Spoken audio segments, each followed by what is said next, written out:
하나님의 말씀대로 살기 시리즈 6번째 시간, 하나님의 은혜를 이해하라라는 말씀의 제목으로 함께 거룩하신 주님의 말씀 나누겠습니다. 하나님의 은혜를 이해하라. 세상에 사는 많은 사람들은 하나님의 은혜를 구하며 살아갑니다. 내 인생이 은혜라고도 표현하기도 하고요. 주님은 늘 나에게 은혜를 베푸시는 하나님으로 우리가 말하고 합니다. 그런데 여러분, 정말로 하나님의 은혜란 여러분들 무엇인지 정확히 알고 계십니까? 하나님의 은혜란 무엇일까요?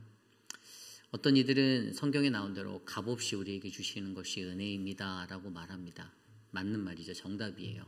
그런데 조금 더 깊이 있는 하나님의 은혜를 우리가 바로 이해하려면 은혜를 베푸시는 하나님의 목적이 반드시 있다는 것을 우리는 알 수가 있습니다. 물론 값없이 우리에게 베풀어 주시는 은혜이지만 하나님은 그 은혜의 자리를 통하여서 어그러진 인생, 우리들의 죄악으로 어그러진 우리들의 인생이 다시 회복되고 하나님이 원하시는 하나님의 형상의 창조의 자리로 다시 되돌아오기 원한다는 사실을 깨달으셔야만 합니다. 그런데 세상을 사는 수많은 사람들은요, 그냥 받는 은혜에만 머물고 살기를 원해요. 그게 다라고 생각해요. 그리고 그것을 강조합니다. 은혜는 거저준 거이기 때문에 받기만 하면 됩니다. 그러나 오늘 우리가 묵상한 열왕기하 14장 17절에서 29절까지의 말씀은요, 그 받는 은혜, 거저받는 은혜의 자리를 통해서 하나님은 우리에게 우리의 삶에 하나님의 형상으로의 회복, 그리고 그 깨달음이 깃들기를 간절히 원하신다라는 것을 우리는 발견할 수 있습니다. 오늘 이 시간 저와 여러분 우리들에게 주시는 그 거룩하신 하나님의 말씀 안에서 하나님의 은혜가 무엇인지 오늘 말씀을 통해서 깊이 있게 묵상하고 그 은혜에 맞게 반응하며 살아가는 저와 여러분 되시기를 간절히 축원합니다. 오늘 첫 번째로 하나님 말씀대로 살기 시리즈 6번째, 하나님의 은혜를 이해하라. 오늘 첫 번째는요, 바로 하나님의 은혜를 이해하기 위해서 우리는 하나님의 기이한 도우심을 바라보아야 한다는 것입니다. 하나님의 기이한 도우심을 바라보아라. 이걸 좀 더 쉬운 말로 표현하면 실패하거나 악한 이에게도 베푸시는 하나님의 은혜가 있다라는 것입니다. 오늘 말씀에 우리가 묵상해 보면요, 남유다의 왕 아마샤의 마지막 행적에 관한 기록이 17절부터 나와 있고요. 그리고 23절부터는 이스라엘의 왕 여로보암 2세의 그 통치에 대한 이야기가 나와 있습니다. 여러분, 오늘 말씀의 17절은 이렇게 시작합니다. 유다 왕 아마샤의 마지막 행정을 기록하며 이스라엘의 왕 여호아스의 아들 요아스가 죽은 후에도 유다의 왕 요아스의 아들 아마샤가 15년간을 생존하였더라. 아멘. 우선 첫 번째로 이 아마샤가 받게 된 은혜에 대해서 한번 생각해 볼게요. 여러분, 아마샤는 어떤 왕입니까? 우리가 어제 서지현 목사님의 말씀을 통해서 우리가 이해했던 이 남유다의 9번째 왕이었던 아마샤는 어떤 왕이었죠? 어제 말씀 3절에 보면요, 아마샤가 여호와 보시기에 정직히 행하였으나 그의 조상 다윗과는 같지 아니하였으며 그의 아버지 요아스가 행한 대로 다 행하였어도 라고 기록하고 있습니다. 처음에는 하나님 보시기에 정직히 행했다고 해요. 초심은 있었어요. 그런데 끝이 좋지 않았습니다. 마무리가 좋지 않았어요. 그것을 어제 말씀에서는요, 서지현 목사님이 이제 교만에 빗대어서 이 말씀을 교만하였다. 사람이 교만하여졌어요. 저도 어제 서 목사님 말씀을 들으면서 제가 여기다가 이 아마샤에 관해 제가 이렇게 적어놨어요. 아마샤는 옛 영광, 그리고 현재의 한 번의 승리에, 단번의 승리에 취해 착각에 빠진 사람이었다. 그래서 교만하여졌다라고 제가 적어놨습니다. 이 어제 말씀 속에서 우리가 아마샤가 어땠습니까? 승승장구했잖아요. 에돔이라는 족속과 싸워서 에서의 후예였던 그들을 싸워서 이겼어요. 이 소금 골짜기 전투에서 승리하였습니다. 그 한 번의 승리가 영원할 줄 착각했어요. 이것이 그의 문제점이었어요. 하나님 앞에 정직하게 살고 하나님 앞에 바르게 살아가다가 이 영광에 취하니까요, 어떻게 됐죠? 선을 넘게 됐어요. 무슨 선을 넘게 됐습니까? 물론 남유다는 정통성 있는 나라고 그들이 뼈대 있는 집안이면 사실입니다. 그런데 그 당시 남유다는 북이스라엘보다 약했어요. 북이스라엘보다 군사력도 강하지 못하였고 힘도 강하지 못하였습니다.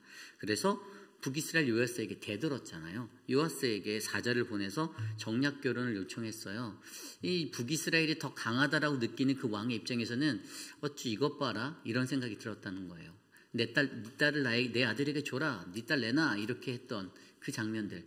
이 교만하여져서 그렇게 됐더니 결국에 북이스라엘과 전쟁을 하게 됐죠. 그리고 그 전쟁의 자리에서 어떻게 되었습니까? 패하게 되었습니다. 거기서 그냥 패한 게 아니에요. 이 아마샤라는 왕이요, 포로로 잡혀갑니다. 포로로 끌려가요. 이 포로 생활을 하다가 이제 그 북이스라엘의 왕 요아스가 죽고 나서 이제 그의 아들이 왕이 되었을 때 이제 이가 해방이 되게 됐는데, 아마 그때 그 구절을 생각하며 오늘 17절을 읽으면 무엇이 주어지게 됐냐면 요아스보다 15년을 더 살게 해주셨다라는 거예요. 그죠? 저는 이게 하나님의 은혜라고 생각해요. 함부로 교만하여져서 자신의 교만함으로 선을 넘어서 대적했다가 포로로 전락한 꼴이 되었었는데 하나님이 포로로 잡아간 자보다 더 15년을 더 살게 하셨어요. 여러분, 이것이 무엇이죠? 저는 이게 하나님의 은혜예요. 하나님이 그에게 은혜를 주신 거예요. 교만으로 실패하였던 인생에게 15년의 시간을 연장하여 주고 그의 생명을 연장하여 주면서 하나님의 은혜를 베풀어 주셨다라는 거예요. 실패한 자에게도 하나님이 그 은혜를 베푸셨다. 이것이 바로 남유다의 9번째 왕이었던 아마샤. 25살 때 청년의 나이에 왕이 되어서 29년 동안 나라를 통치하였던 이 한 사람의 인생에 관한 하나님의 은혜의 자리예요. 그리고 오늘 두 번째로 살펴볼 수 있는 사람이 바로 오늘 이 북이스라엘에 나와 있는 여로보암 2세라는 왕입니다. 여러분, 이 여로보암 2세라는 왕도요, 이 사람이 13번째 북이스라엘의 왕이었습니다. 우리가 계속 연장선에서 듣고 있는 예후 왕조의 이제 마지막 그 직전의 왕이었어요. 예후 왕조가 끝나기 마지막 직전의 왕. 근데 이 여로보암 2세, 이 사람이 몇 년을 다스렸냐면 오늘 말씀에 23절에 보면 유다의 왕 요아스의 아들 아마샤의 제15년에 이스라엘의 왕 요아스의 아들 여로보암이 사마리아에서 왕이 되어 41년을 다스렸다. 아멘. 41년이라는 왕의 통치 기간은요, 북이스라엘의 19명의 왕 중에 가장 길었던, 장수했던 왕이었어요. 단편적으로 무엇을 알게 해주냐면 하나님이 그에게 은혜를 주셨어요. 하나님이 그에게 은혜를 주셨어요. 그런데 역사는 그를 어떠한 왕으로 평가했습니까? 24절입니다. 여호와 보시기에 악을 행하여 이스라엘에게 범죄하게 한 느밧의 아들 여로보암의 모든 죄에서 떠나지 아니하였더라. 아멘. 여호와 보시기에 악을 행한 사람이라고 했어요. 여호와 보시기에, 하나님 보시기에 악을 행하였다. 악한 왕이라는 거예요. 거기에는 아까 우리가 살펴봤던 남유다의 아마샤 왕처럼 정직하게 행하였거나 변질되었거나 교만한 거 없이 그냥 처음부터 악하게 살았다는 왕으로 역사는 이 사람을 평가하고 있어요. 이렇게 악한 왕인데, 이러한 악한 왕 가운데 그런데 그러한 악한 왕에게 하나님께서는 은혜를 베풀어 주신다라는 것입니다. 은혜를 베풀어 주신다. 악한 왕을 통하여서도 하나님께서 무언가 하고 싶어 하시는 것이 있었다라는 거죠. 근데 이러한 부분들을 우리가 살펴볼 때 이 사람에게 여로보암 2세가 굉장히 큰 최대 업적을 했던 것 중에 하나가 북이스라엘의 옛 영광의 회복이었어요. 그게 뭐냐면 땅의 영광을 찾아오는 거였어요. 땅을 회복하는 것이었어요. 잃어버렸던 땅들을 다시 자신의 영토를 확장해서 자신들이 예전에 다윗 왕조가 가졌던 그러한 그러한 기쁨의 자리를 누리고 싶었다라는 것이죠.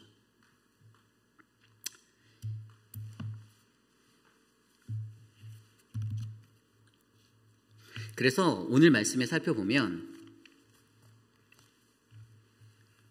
25절 말씀에 25절 26절 말씀에 그들이 가졌던 땅에 대해서 이야기하고 있습니다. 25절입니다.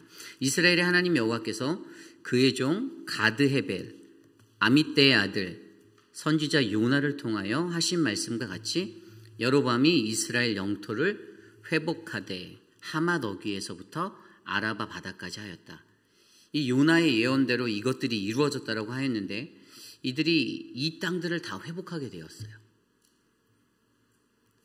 하나님이 보시기에는 그가 악한 왕이었는데 하나님이 그에게 평안을 주시고 이 영광을 주시고 이스라엘의 영토를 회복하게 하셔서 그에게 베푸신 은혜의 자리가 있었다라는 것을 설명해 주는 것입니다. 결국에 여러분 여기서 우리가 이해하는 것은요, 실패하거나 악한 이에게도 악한 왕에게도 하나님은 여전히 은혜를 베푸시고 계신다라는 거예요.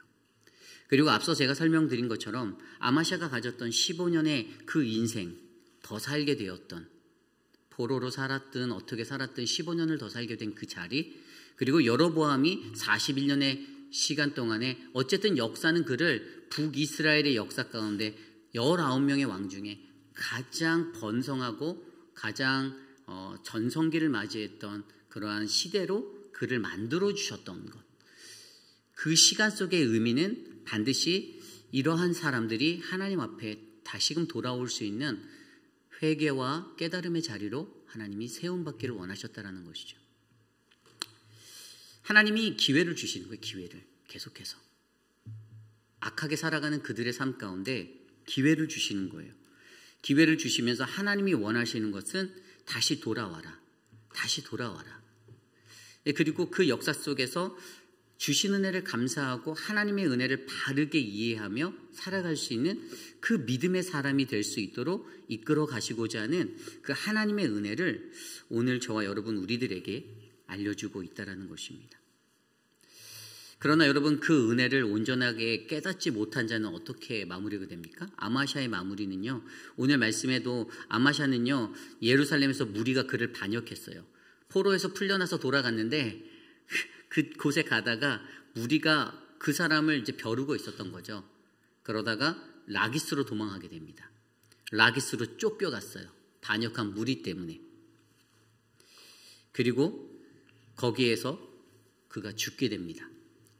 자객에 의해서 살해가 돼요. 라기스라는 성은 그 이스라엘의 많은 성읍들 중에서 굉장히 강한 하나의 성읍이었는데 그 성읍들 안에서 자기가 보호받고 그 백성들이 지킬 줄 알았는데 백성들의 지킴을 받지 못하고 그곳에서 자객에 의해서 살해당합니다. 어쨌든 오늘 이러한 인생들을 우리가 바라보며 저와 여러분 우리들의 인생을 점검해 보시길 바랍니다. 저와 여러분에게 하나님이 은혜를 베푸심은요 기회를 주시기 위함입니다. 내가 오늘 은혜 받았다고 해서 여러분의 삶이 더 망가지지 말 거라는 그러한 생각을 하지 마시길 바라요. 내가 하나님 앞에 깨닫지 못하고 살면 언젠가 하나님 우리의 모든 것들을 다 빼앗아 가실 것입니다. 하나님은 그러한 하나님이세요. 내가 지금 은혜를 누리고 내가 잘 살고 있다라고 생각하면 그건 방심입니다. 전혀 깨닫지 못하고 어제나 오늘이나 변함없이 똑같은 인생을 되풀이하며 살아간다면 그 삶은 반드시 하나님의 심판 앞에서 죽음을 당하는 그런 인생이 될 수밖에 없다는 사실들을 우리가 기억하셔야만 합니다. 오늘 우리에게 주시는 그러한 말씀 안에서 저와 여러분들이 하나님의 말씀대로 살기 위해서 하나님의 은혜를 가장 먼저 이해하시는 저와 여러분 되시기를 부탁드립니다. 실패하거나 악한 이에게도 베푸시는 하나님의 은혜가 있습니다. 그러나 그 은혜의 자리를 통하여 하나님은 우리가 깨닫고 돌아오기를 간절히 원하십니다. 그러한 믿음의 삶이 저와 여러분들 안에 펼쳐지기를 간절히 축원합니다. 오늘 이 은혜를 저는요 기이한 도우심이라고 표현합니다. 왜 기이한 도우심이냐? 사실 아마샤의 뒤를 이어서 이제 그 후에 왕이 되는 우시야라는 왕이죠. 아사랴라고 하는 그 아사랴라는 그 왕의 이야기가 역대하 26장에 나오는데 거기에 말씀 중에 이 우시야에게도 하나님의 은혜가 그렇게 동일하게 흘러갔어요. 그런데 거기 15절에 보면 그 구절에 무슨 얘기가 있냐면 그의 이름이 널리 세상 가운데 퍼지게 하는 영광을 주셨는데 그가 강성하여지는 그것을 얻게 되었는데 그때 그것이 바로 기이한 도우심을 얻어 강성하여졌다라고 성경은 표현하고 있었어요. 그래서 제가 이 기이한 도우심이다라는 하나님의 은혜는 정말 기이한 도우심이구나, 악한 자에게도 미치는 은혜의 자리구나라는 것들을 다시 한번 생각하게 되었죠. 그래서 이 기이한 도우심이라는 단어를 제가 히브리어 원어 성경으로 살펴보니 여기에서 기이하다는 단어는 히브리어 팔라, 경이적인 거죠. 능치 못하고 뛰어난 것이에요. 그리고 도우심이라는 이 돕다라는 단어 히브리어 아자르, 이 아자르라는 단어는 묵다라는 뜻인데 원래 이 단어가 방어하다, 돕다라는 의미도 같이 사용되고 있었어요. 그러니까 하나님이 주시는 이 기이한 도우심, 영어 성경에 나온 대로 He was marvelous helped till 언제까지 그런 도움을 받았냐? 그가 He was strong, 강성해질 때까지 도움받았던 하나님의 이 기이한 도우심은요, 그 어떤 것도 막지 못하는, 능치 못한, 경이적인, 정말 우리가 헤아릴 수 없는 도우심으로 악하고 실패된 우리들의 삶의 자리에도 영향을 주신다라는 사실이죠. 그래서 저와 여러분들이 우리들 스스로가 하나님의 이 기이한 도우심을 바라고 믿음으로 살아갈 수 있는 그러한 은혜의 삶이 되시기를 간절히 축원합니다. 이것이 바로 오늘 말씀의 첫 번째, 하나님 말씀대로 살기, 바로 하나님의 은혜를 이해하라, 바로 하나님의 기이한 도우심을 바라보라입니다. 오늘 마지막으로 하나님의 말씀대로 살기, 하나님의 은혜를 이해하라, 두 번째 말씀은요, 보고 구하시는 은혜의 원리를 이해하라입니다. 보고 구하시는 은혜의 원리를 이해하라. 오늘 말씀 26절과 27절 말씀에 이렇게 나와 있습니다. 이는 여호와께서 이스라엘의 고난이 심하여 매인 자도 없고 노인 자도 없고 이스라엘을 도울 자도 없음을 보셨고, 여호와께서 또 이스라엘의 이름을 천하에서 없이 하겠다고도 아니하셨으므로 요아스의 아들 여로보암의 손으로 구원하심이었더라. 아멘. 26절 27절 말씀, 여기서 중요한 것은요, 좀 더 이 말씀을 풀어서 말하면 이런 거예요. 여호와께서 모든 이스라엘 사람들이 고통당하는 것과 그들을 도와줄 자가 없는 것을 보시고 이스라엘을 지상에서 완전히 없애버리려는 것에 그의 목적이 아니었으므로 여로보암 2세를 통해 구원해 주셨다라는 것입니다. 두 가지 동사에 주목할 수 있는데, 하나는 보시고, 보다라는 단어고요. 두 번째는 구원해 주었다, 구해 주다라는 단어입니다. 이 보다라는 단어 히브리어 라는요, 어떤 목적을 가지고 바라보는 것이에요. 하나님은 우리들을 늘 어떠한 목적을 가지고 바라보고 계십니다. 하나님이 그냥 바라보시는 게 아니라 하나님은요, 우리들을 바라보실 때 히브리어 라, 목적을 가지고 바라보고 계시는 분이세요. 그리고 그가 그렇게 바라보시고 그들의 모든 상황들, 그들의 환난과 고난과 고통의 자리를 굽어 살피시고 그 뒤에 그가 우리를 어떻게 구원해 주신다는 거예요. 건져 주신다는 거예요. 히브리어 야사라는 이 해방하다, 돕다, 구제하다라는, 여러분 하나님의 그 은혜의 원리는요, 하나님이 직접 우리를 바라보시고 목적을 가지고 바라보시고 우리를 직접 건져 주시는 그 구원의 은혜의 자림을 깨달으셔야만 합니다. 성경에 보면 하나님께서 우리를 바라보시고 구하는 것 외에도 또 우리를 듣고 구원해 주시는 그 구원의 원리도 있어요. 하나님은요, 출애굽의 시간을 통해서 노예로 살았던 이집트의 400년의 그들의 신음소리를 들으셨고 출애굽 그 광야에서의 40년을 시간을 주시면서 그들에게 하나님의 구원의 원리를 계속해서 가르쳐 주셨어요. 하나님께 구하고 하나님이 나를 바라보고 있다라는 그것을 믿으며 언젠가 나의 삶을 구원해 주실 하나님을 내가 기다리며 살아가고 있다. 그러한 은혜가 바로 오늘 이 순간 이 시대를 살아가는 저와 여러분들에게도 흘러가고 있다는 것입니다. 나의 삶 일거수일투족을 다 바라보시는 거예요. 하나님께서 그 목적에 맞게 그것들을 바라보시는 거예요. 어떠한 선한 마음으로 그 일들을 행하는지, 아니면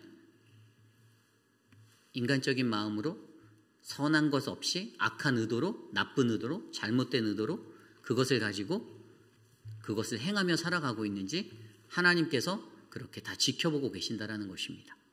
그리고 그렇게 바라보신 그 자리에서 하나님은 우리들의 궁핍함과 우리들의 연약함을 붙들어서 회복하기 위해서 그의 은혜를 베풀어 주신다라는 거. 결국에 저와 여러분 우리에게 요구되어지는 것은요, 이스라엘 백성들의 삶을 통해 우리가 보았듯이 하나님의 은혜를 수없이 경험한 이스라엘이 어떻게 됐죠? 깨닫지 못했다라는 거예요. 결국에는 깨닫지 못했어요. 아무리 400년 몇 세대가 흘러가고 40년에서 광야 시간 속에서 한 세대가 또 지나가서 새로운 세대가 나올 때까지 해도 그들은 이 은혜의 원리를 깨닫지 못해서 결국에 그들은 멸망이다라는 그러한 비참한 최후들을 맞게 되었었다라는 것입니다. 요한복음 1장 5절 말씀에 보면 빛이 어둠에 비치되 어둠이 깨닫지 못하더라. 어둠에 있는 자는 절대 깨달을 수 없습니다. 불가능해요. 평생을 살아도 그 모습 그대로 살아갈 수밖에 없습니다. 왠지 아세요? 어둠에 있기 때문이에요. 빛이 아무리 비춰도요, 그 어둠이 내가 스스로 그냥 그늘진 인생을 사는데 내가 빛을 바라볼 수 없고 빛을 이해하지도 못하는데 어떻게 그 인생이 바뀔 수가 있겠습니까? 똑같은 인생이 앞으로도 계속되고 계속 살아갈 수밖에 없는 인생으로 이어질 수밖에 없는 거죠. 결국에 그러한 자들을 향해서 시편 저자는 시편 49편 20절의 말씀에 존귀하나 깨닫지 못하는 사람은 멸망하는 짐승 같다라고 말하였습니다. 결국에 짐승같이 멸망하게 될 거라는 것이에요. 하나님의 심판의 메시지죠. 예수님도 자신과 함께한 제자들 그리고 유대인들을 바라보며 한탄해하셨습니다. 예수님께서 늘 그들에게 비유로 많은 것들을 설명하시며 어찌하여 내 말을 깨닫지 못하니 이해하지 못하니 라고 말을 수도 없이 하셨어요. 하나님의 말씀을 전하고 증거하면서도 아무리 들어도 이해하지 못하고 깨닫지 못하는 그러한 자들을 향하여서 어찌하여 내 말을 깨닫지 못하느냐. 성경을 들여다보십시오. 수도 없이 나옵니다. 예수님의 이 한탄스러움, 어떻게 하나님의 말씀을 깨닫지도 못하고 또 알려고 묻지도 아니하냐라는 그러한 모습 속에서 그들의 깨달음 없음에 대해서 지적하여 주고 계셨던 것입니다. 저와 여러분 우리 모두가 하나님께서 우리를 향한 그 은혜에 대한 온전한 깨달음이 아름답게 일어나기를 간절히 소망합니다. 하나님은 우리를 구원하기 원하십니다. 그리고 그러기 위해서 그 목적을 가지고 우리를 바라보시고 우리의 신음소리에 귀 기울여 주시고 계십니다. 그리고 우리에게 그의 구원의 은혜를 베풀어서 우리를 건져주십니다. 다만 이 모든 자리에서 저와 여러분 우리 모두가 하나님의 은혜가 어떠한 것인지를 올바르게 알아 내가 이것을 깨닫고 살아갈 수 있는가? 하나님의 기이한 도우심을 내가 바르게 이해하고 내 삶에서 변화가 일어나서 움직일 수 있는가? 그 몫은 바로 여러분들의 몫입니다. 결단하지 않는 인생은 변하지 않을 것이고 똑같은 인생을 살 거라고 저는 그렇게 생각합니다. 인간에게 주어진 시간 속에서 100세라는 맥스 그 이상도 사는 분들도 있지만 그 시간 속에서 하나님은 계속 이것들을 반복적으로 우리에게 보여주시는 거예요. 은혜를 베푸십니다. 우리를 건져주십니다. 우리를 바라보시고 우리를 구하여 주십니다. 우리를 건져주십니다. 그런데도 인간은 그것들을 깨닫지 못하면 계속 그러한 순환 가운데서만 맴돌다가 마지막에는 멸망과 심판의 자리에 서게 되는 비참함을 맞게 되는 아마시아와 같은 최후를 맞게 된다는 것이죠.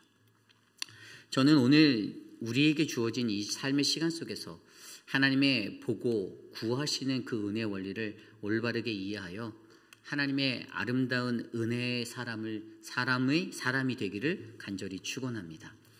이것이 오늘 말씀의 두 번째, 바로 하나님 말씀대로 살기 시리즈 두 번째, 하나님의 은혜를 이해하라입니다. 이제 말씀을 정리하고자 합니다. 오늘 주신 말씀 속에서 하나님 말씀대로 살아가기 위해서 우리는 어떻게 해야 하는가를 점검해 보았습니다.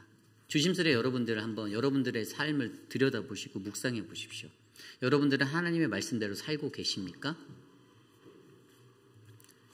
그렇게 살고 계신가요?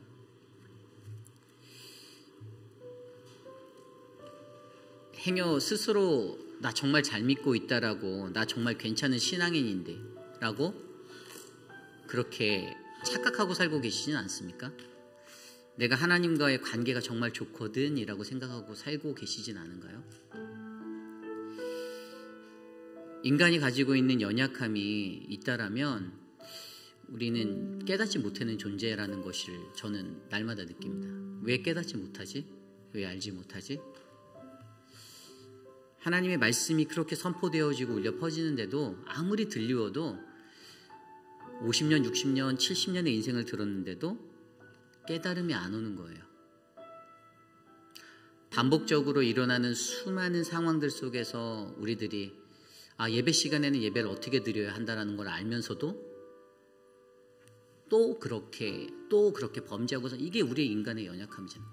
왜 말로는 하나님의 은혜를 안다라고 하면서 그 은혜 얻은 사람답게 못 사는 것인지.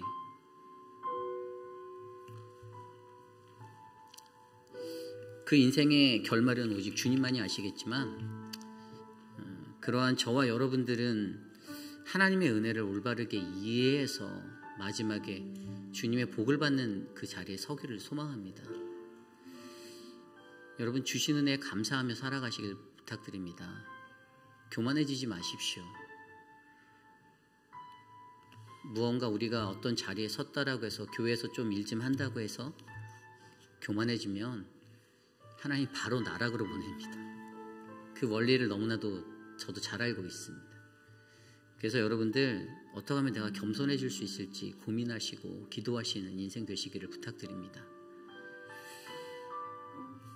그러한 인생이 저와 여러분들의 삶을 덮어서 주신 은혜에 늘 감사하며 살아가는 우리 모두가 되기를 축원합니다. 이 시간 오늘 주신 말씀을 놓고 함께 찬양할 텐데요. 오늘 말씀을 준비하면 저는 이 찬양이 생각났습니다. 사실 말씀을 계속 준비하면서 하나님이 이런 상황 속에서도 은혜를 베푸시는데 우리가 깨닫지 못하는 게 문제구나. 그럼 어떻게 살아야 할까 하다가 감사라는 단어가 떠올랐습니다. 감사해야 되는데. 근데 사실 감사가 안 될 때가 많잖아요. 목회를 하면서도 저도 감사가 안 될 때가 되게 많거든요. 이런 모습 저런 모습을 마주하며 감사해야 되는데 감사가 안 될 때가 많아요. 초심을 잃지 않으려고 기도하고 노력하는데도 여전히 변하지 아니하는 그러한 나의 모습들, 그것들 바라볼 때 어렵고 힘들 때가 많습니다. 그리고 여러분, 목회자로 살면서 가장 기대하는 것이 한 가지 뭔지 아세요? 교회가 작게나마 변화되는 걸 기도해요. 교회가, 성도들이 바뀌기를 변하는 거죠. 그런데 안 바뀌는 사람들이 있잖아요. 절대 바뀌지 않는 사람들. 그럴 때마다 제 마음도 되게 무거워져요. 왜 내가 모든 내 에너지를 다 쏟아서 이 수고를 해야 하나라는 생각까지 가요. 그래도 예수님도 십자가를 지시고 가신 길인데라고 생각하면서 마음을 다 잡아보지만, 여러분, 그 길이 저는 결코 쉽지 않다라고 봅니다. 여러분들의 인생도 마찬가지 아닐까요? 목회자만 아닐 뿐이지 하나님이 여러분들 한 영혼을 들어 쓰실 때 존귀한 존재로, 사명자로 불러주셨잖아요. 그러한 사람으로 불러주셨으면 그 은혜 가운데서 하나님의 은혜를 마주하여 감사가 넘치고 기쁨이 넘치는 삶을 살아야 되는데, 근데 사실 그게 잘 안 되니까 그게 어려운 거죠. 그래서 여러분, 저와 여러분들 안에 어떤 상황이 와도 이 시험들을, 인내를 가지고 잘 이겨내서 감사한 마음으로 이것들을 잘 이겨내는 믿음의 사람들이, 우리 교인들이 되었으면 좋겠습니다. 이 시간 함께 감사해라는 찬양 함께 드릴 텐데요. 오늘 주신 말씀을 생각하며 함께 찬양합시다. 감사해 찬양합니다.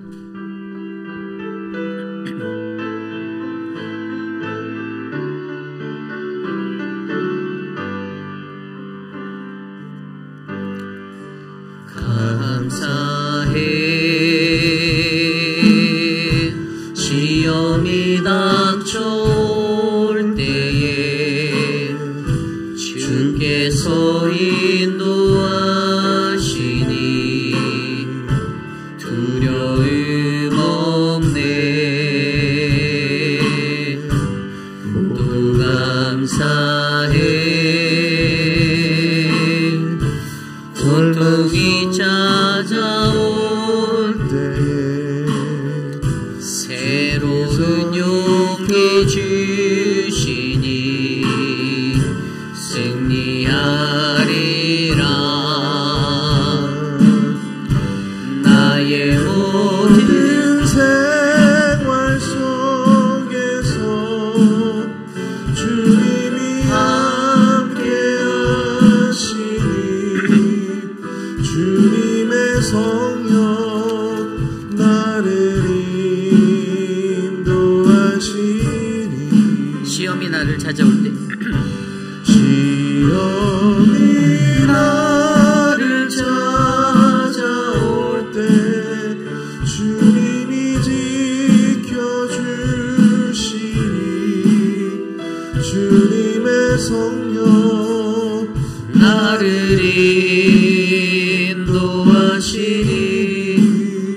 나의 시험이 닥쳐올 때 감사해. 시험이 닥쳐올 때에 주께서 인도하시니 두려움 없네. 또 감사해. 절망 속에서 새 힘을 새로운 용기 주시니 승리하리라. 나의 모든 생활 속에서 주님이 함께 하시니 주님의 성령 나를 인도하시리.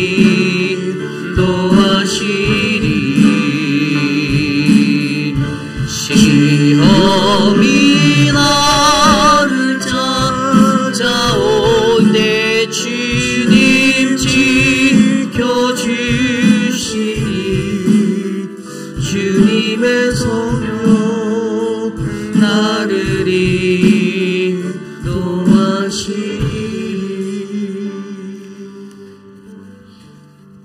참으로 존귀하신 하나님 감사합니다. 오늘도 우리에게 거룩하신 주님의 말씀을 선포하여 주시고 하나님의 은혜 앞에 서게 하시니 감사합니다.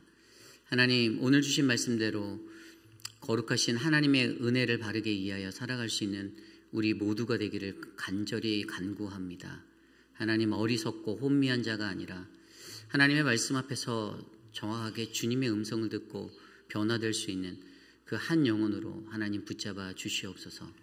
지금은 우리 구주 예수 그리스도의 무한하신 은혜와 그 크신 하나님의 사랑하심과 성령 하나님의 감화감동 교통하심의 역사가 오늘 우리에게 말씀하신 하나님의 그 은혜 앞에서 나는 어떠한 은혜의 사람으로 이 땅을 살고 있는지를 점검해보며 주님, 실패하거나 절망하거나 악한 자에게도 베푸시는 그 하나님의 은혜 속에 진정한 깨달음이 내게 오기를 간구합니다. 하나님, 그 어떠한 삶의 자리에서도 그 기이한 도심을 나로 하여금 잊지 않게 하옵소서라고 간구하는 사랑하는 우리 회피라는 장로교회 모든 성도들 머리 위에 지금으로부터 영원토록 함께하길 간절히 축원합니다.